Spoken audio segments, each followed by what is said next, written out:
Hello and welcome to our discussion today.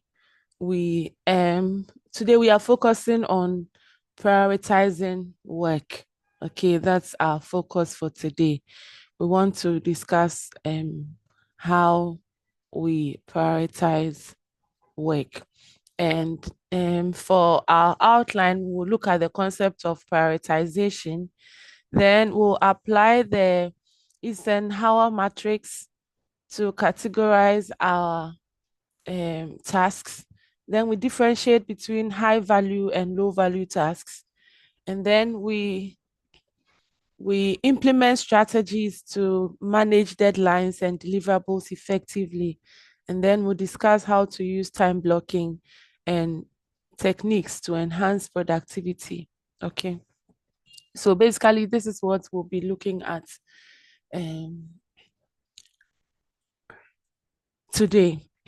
If we talk about work, all right, work can be academic work, your professional work, some tasks at home that you are assigned, right? So work cuts across all areas of life, and balancing all those things to ensure that you perform all your tasks efficiently is very important. And for every successful person, you realize that that person is someone who has been able to balance, if that person is a student, has been able to balance his coursework, the research work. Sometimes you have student workers, so they are also able to find a place for their profession or their work in such a way that they are able to succeed in all areas, right? So it is important that wherever you find yourself, you are able to balance every activity that you are involved in. And to be able to balance these tasks well, then there's the need for effective prioritization, okay, where you are able to know which of the activities has to be done first and then which one has to be postponed to a later time. So effective prioritization enhances productivity, right? It helps to reduce stress. You don't put a lot of things on your mind, or you don't decide to do a lot of things at a particular time only to stress yourself up. And then it also ensures that critical responsibilities receive the needed attention. Okay, so it is important that every individual is able to balance their activities well, balance their duties well, whether it be coursework, professional work, research work. All right, whatever it is that you have to do has to be such that you know when to do it and you allocate the right time for that work to be done. So the matrix that will help us to do this is the Eisenhower matrix. Okay. And this is a matrix, or it's a framework that helps individuals to categorize tasks based on how urgent and how important the task is. Okay. So depending on whether a task is urgent or important, you are able to know when to do it, and also if you have to do it immediately, you get onto it and get it done. And this matrix was developed by Dwight Eisenhower, okay, and it was popularized by Covey. Okay, we discussed the 7 habits of highly effective people. That is where this matrix was made very popular. And what it does is that it helps people to identify what exactly to focus on, which of the activities to delegate, which of the activities to schedule, and which of the activities to eliminate completely. So you realize that the matrix has 4 quadrants, and depending on where a particular activity falls, you are likely to focus on that activity, meaning get it done immediately, or to delegate that activity to someone else, to schedule the activity, or to eliminate that activity completely. So this is how the matrix looks like, okay? So you notice that for every activity that you have to do, the activity can either be classified as urgent and important. It can be classified as not urgent, but important. It can also be classified as not important, but urgent. And then finally, you can have an activity which is not important and it's also not urgent. For activities which are not important and not urgent, what you do is you eliminate them because they are just wasting your time. So for every activity that is not important and it's also not urgent, you eliminate it. So if you catch yourself involved in an activity which is not important and it's also not urgent, then you have to quickly stop it because it's a waste of time. Then you have activities which are not important, but they are urgent. So if you identify an activity that is not important, but is such that it has to be done immediately, what you can do is maybe get someone who is able to produce the same results that you can produce, and then you delegate the task to them. So this works for supervisors. So you identify that a task has to be done and the task is not important, but it's urgent, you delegate it to someone. Okay. And then there are tasks which are not urgent, but they are important. Okay. So it's a very important activity to be done, but it's not really urgent. What you do is that you schedule it to a time where you will be able to do it and do it very well and give off your best. Okay, so for tasks which are not urgent but are important, you schedule a time to do them.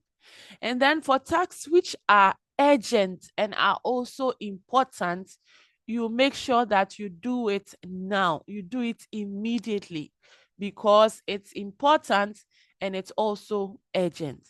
So this is how the matrix helps you to prioritize your tasks. Okay.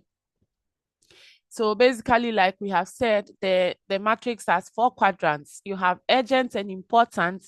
For those ones, you do it immediately. Some of the examples under urgent and important are your assignments. So if you have an assignment and it comes with a deadline, means that it is important and it's also urgent.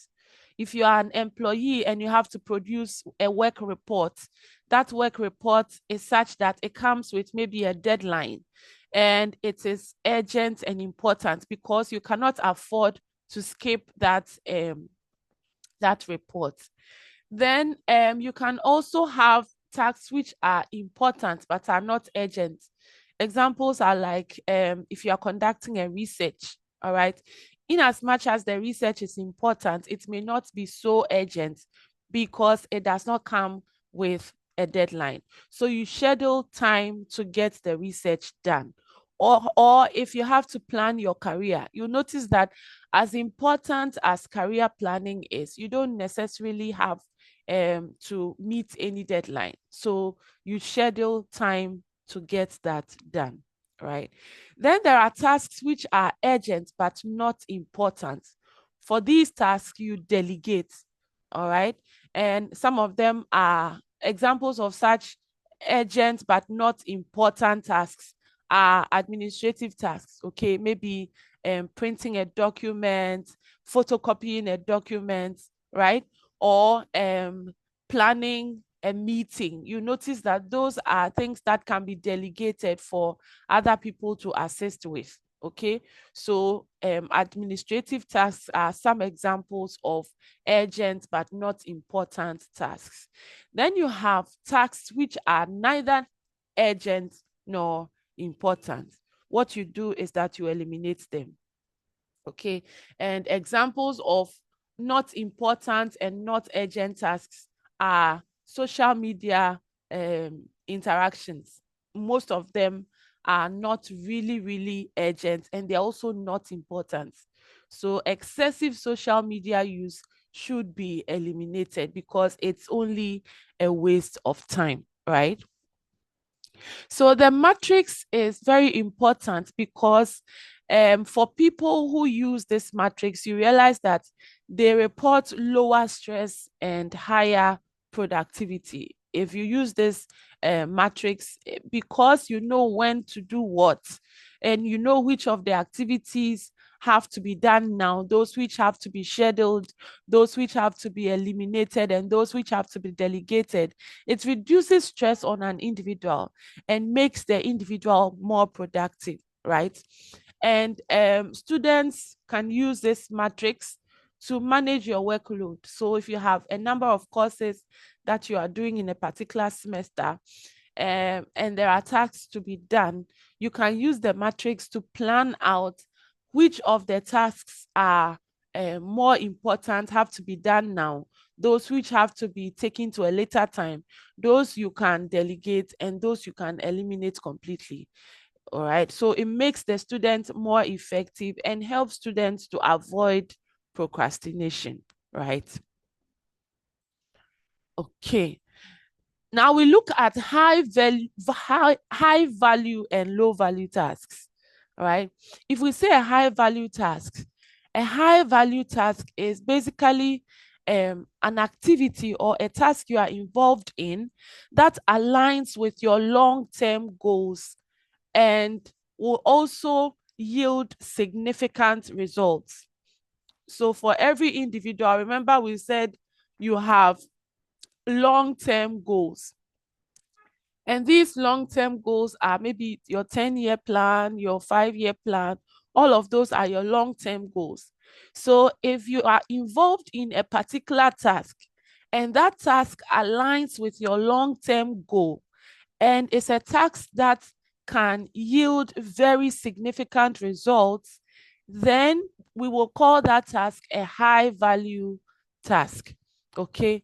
So, for example, if one of your goals is to complete the program on time, right? To complete the 4-year program on time, then one of your tasks is to complete your project or to write your thesis. Okay. To be able to write your thesis, it will take time, but you'll notice that as you complete that task, you are actually aligning with your long-term goal of completing the program on time. Okay, so it means that the thesis writing and the ability to complete your project is a high value task.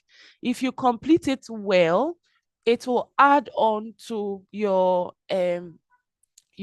grade points. Okay, and it will make you a better student if you write it and you write it well. So that is a high value task. If you are building on skills, or if you are adding on some skills to yourself, maybe you are learning to code, you are learning to maybe use a particular software, right? You realize that the skill that you are acquiring, all right, is such that it will add on to your long-term goal, so that wherever you find yourself working in some years to come, because of that skill, you are likely to excel in the job that you are doing. So that task you are involved in at the moment, because it will contribute to your long-term goal, it's a high value task. Then you have low value tasks. Low value tasks are tasks which consume a lot of time, but their impact on your long-term goal is really not so high. So they have a very limited impact on your long-term goal, but they also consume a lot of time. Those tasks are low value tasks. So examples are the emails that you may have to be responding to on a regular basis.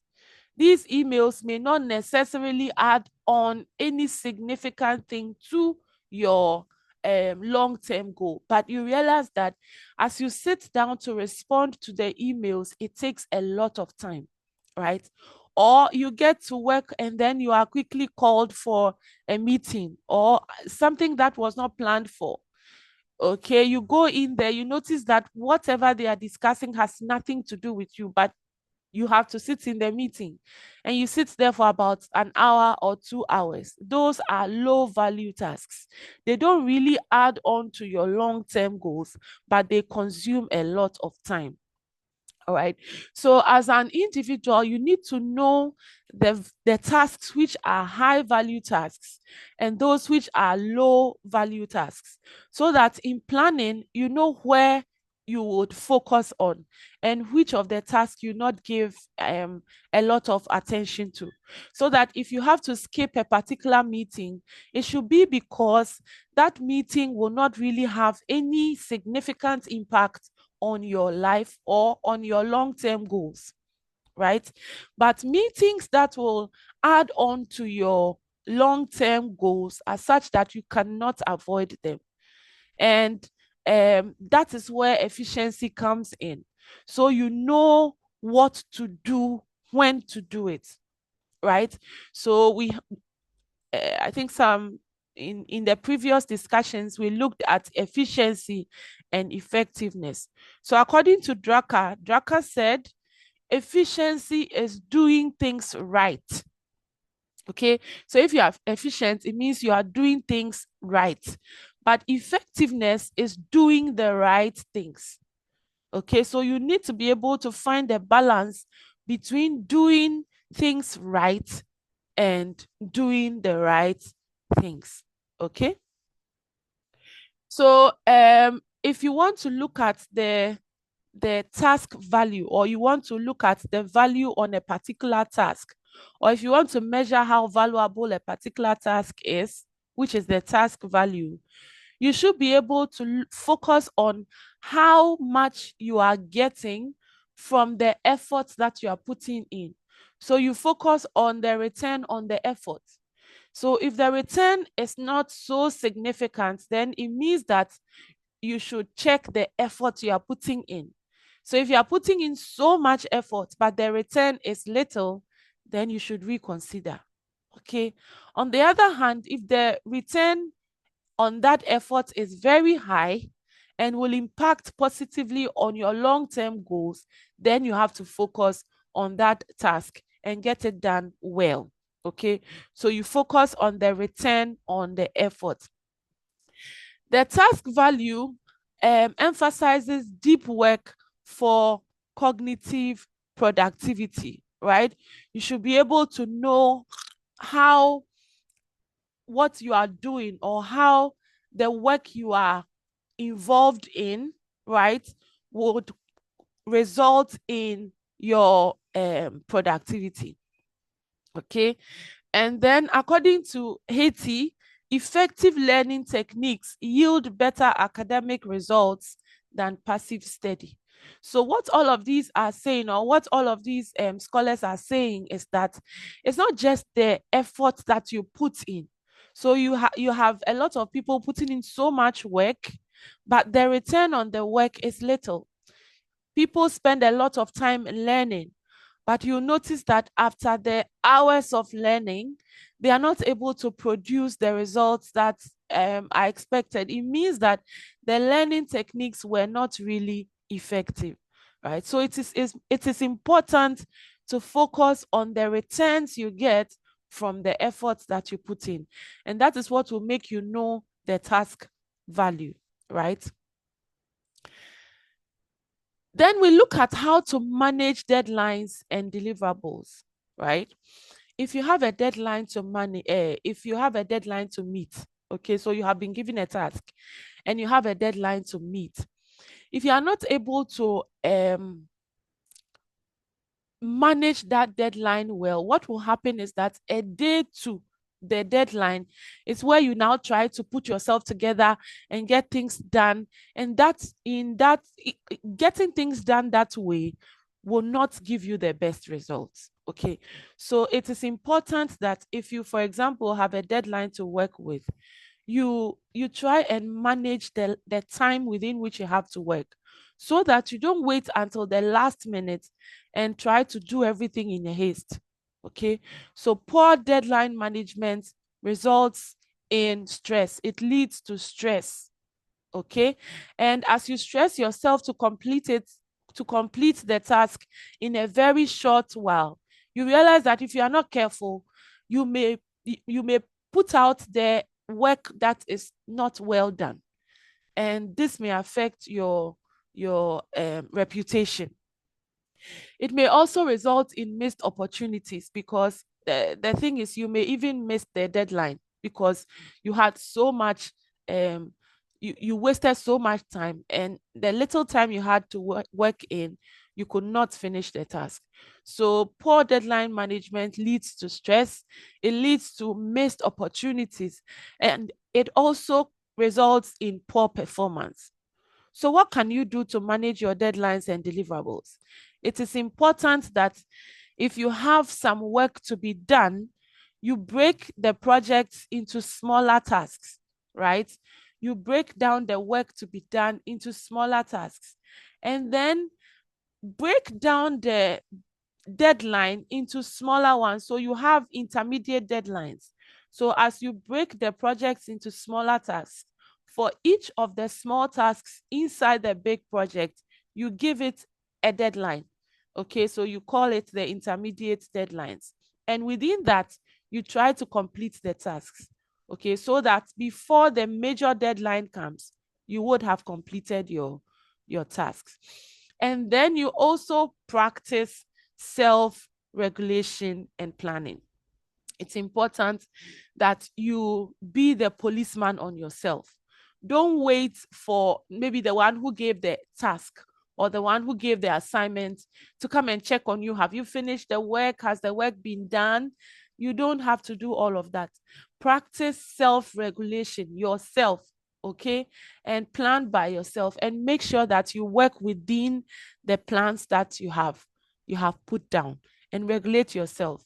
All right, be a check on yourself and ensure that you are working within the timelines that you have given to yourself. So studies have shown that mini deadlines improve completion rates, right?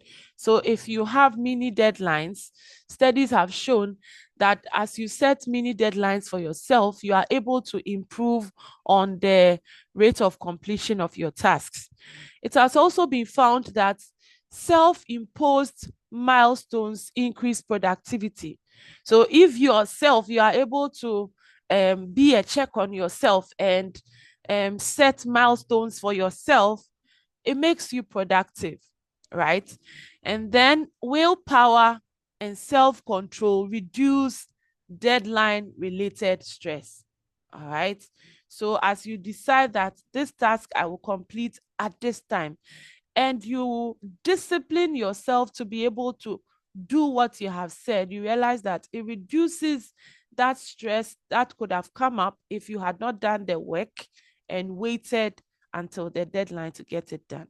Okay, so willpower and self-control reduce deadline related stress. Then we move on to time blocking and scheduling techniques. If we say time blocking, what it means is to allocate fixed time slots for specific tasks.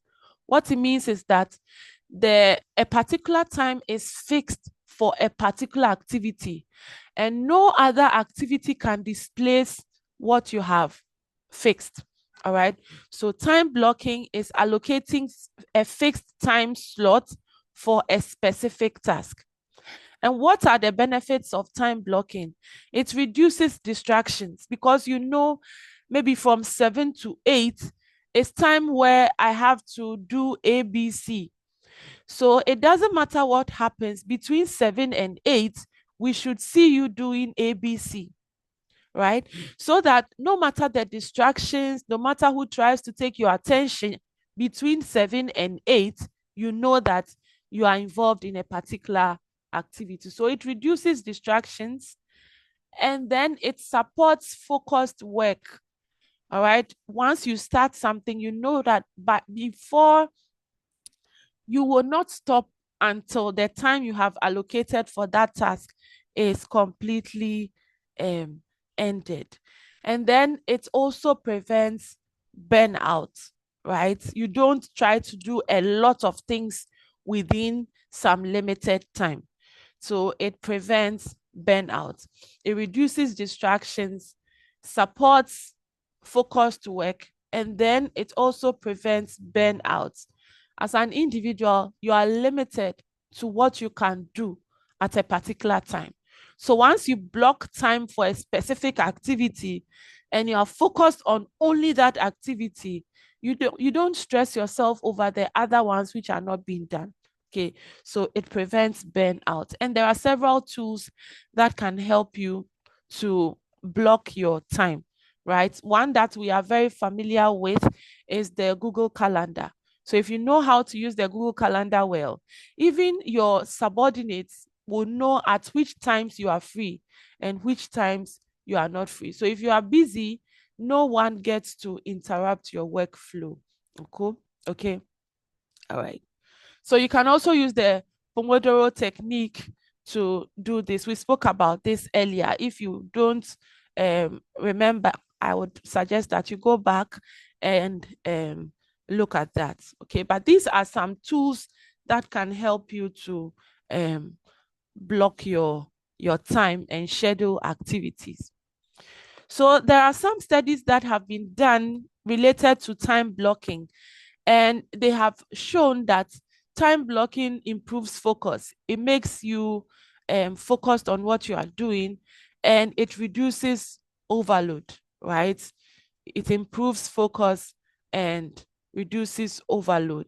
It also boosts academic outcomes. So blocking your time for specific activities improves academic outcome.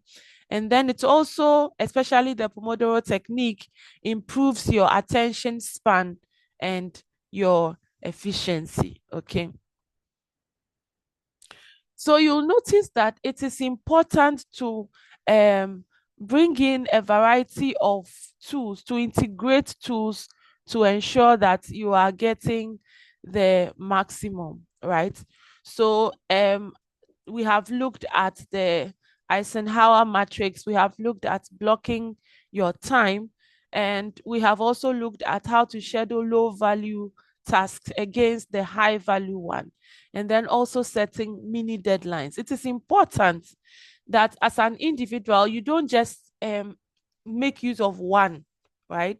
You'll notice that it will be more effective if you are able to integrate all of these tools. Okay, so as human beings, we are multifaceted. There are several angles to us. So it is you have the professional you, maybe the you that is in school, the you that has responsibilities at work, the you that has responsibilities at home. All right. And it's important to integrate these tools to become better, right? So you can use the Eisenhower matrix to identify your priorities, and then possibly make use of the time blocking for some activities like writing your thesis. Okay.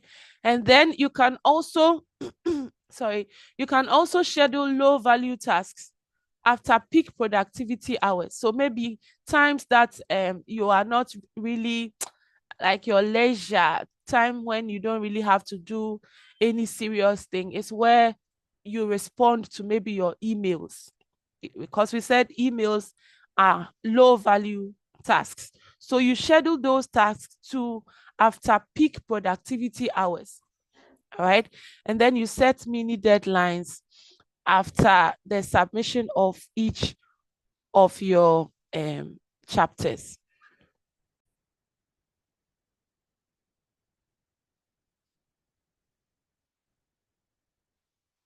Okay, so basically what we have been saying in all our discussions is that to succeed, prioritization is key.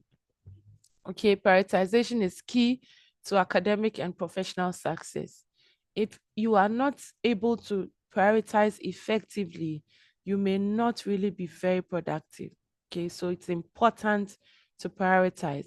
And then the Eisenhower matrix helps to organize and clarify focus areas. You get to know which tasks are important and urgent, or not important and also not urgent. And in between them, you have the other two. So the matrix helps to organize and clarify your focus areas. Recognizing high value tasks direct energy towards meaningful outcomes. Okay, so you dedicate productive hours to high value tasks, and then the low value tasks, you schedule them to off productive hours. All right, and then you also have to be able to manage deadlines effectively and use time blocking to improve performance as well as reduce stress. Okay, so for our activity, what you are supposed to do is to identify tasks. Okay, so currently, as a student, you are to identify tasks which fall into each of the quadrants of the Eisenhower matrix. Okay, and then you also discuss how you can restructure or schedule to prioritize better. Okay, how you can restructure your current schedule. So if you pick your typical, let's say 6 a.m. to the next day, 6 a.m., how can you restructure to be able to prioritize better, right? We'll discuss this in class. Okay. Thank you very much. And I look forward to meeting all of you.